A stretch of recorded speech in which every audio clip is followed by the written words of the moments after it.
A couple definitions that I think are important. Keto adaptation has been, I think, stolen by some people. And they think that once you have blood ketones above 0.5 or 1 millimolar, you're keto adapted, and that's absolutely not true.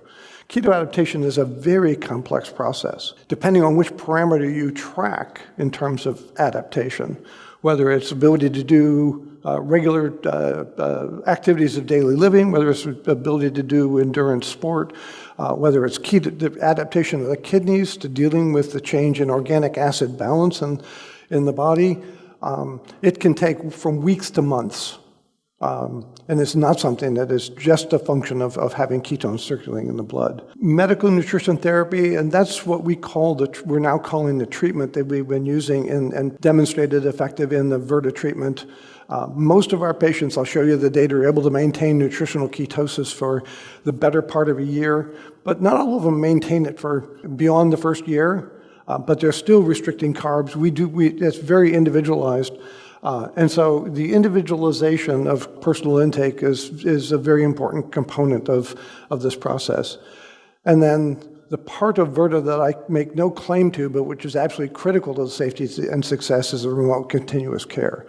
I basically got kidnapped by an app developing guru who said, let's put this in a person's pocket in their cell phone, and I said that's not going to work, and I was proven wrong, and I'll show you the data on that as well. This is a photograph taken of two Inuit women and an Inuit male who wasn't looking at the camera, probably around 1910. These people had lived on a diet that consisted of meat and fat. People say, they were hunter-gatherers. Well, the gathering opportunities in the Arctic are limited to about 2 months a year.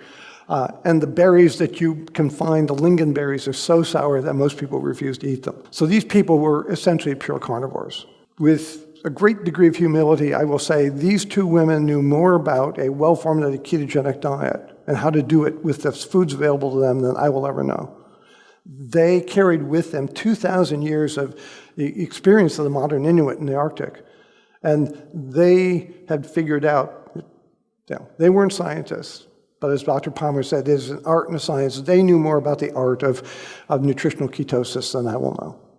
Unfortunately, they were not a literate society. They didn't write it down. I don't like the concept of macros.